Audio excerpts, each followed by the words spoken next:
Here we are halfway through 2021, opening up again, pandemic, light at the end of the tunnel. And now welcome to the great remote office debate. Should we allow no remote workers, all remote workers, or come up with this arbitrary in between where some days are designated remote and others aren't? I think that we're actually missing a great opportunity here to apply some modern management techniques into figuring out what's the best solution for our business as well as for our employees. And so the first step of that is to go and get empathy for the workers and also for leadership.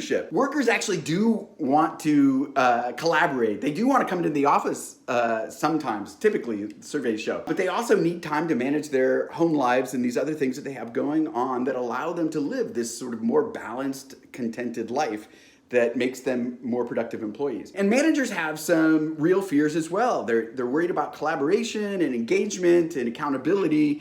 And so we have to take their concerns into mind as well when we're establishing how we're going to allow this to work. And so the first step is to gather this empathy. That doesn't mean that we're going to implement policies that take care of all of those needs and the desires, but it's going to allow us to understand what is behind these needs. And maybe there's other things that we can do, or maybe at the very least, we can understand the implications of whatever policies we come up with. The second thing is to create teams out of our people, so that managers aren't responsible for staying on top of every individual, but rather on top of a team. And the social structure of the team will take care of, to a large degree, a lot of the fears around collaboration and engagement. And so what we want to do is assign these teams missions and also set the expected behaviors that we want to see, and then set the right metrics. And the metrics are key here to building trust between the teams and management. So the metrics need to be not just traditional key performance indicators that measure tasks. It's not measuring everything based upon the calendar, but rather it's determining what the desired outcome is inside this mission,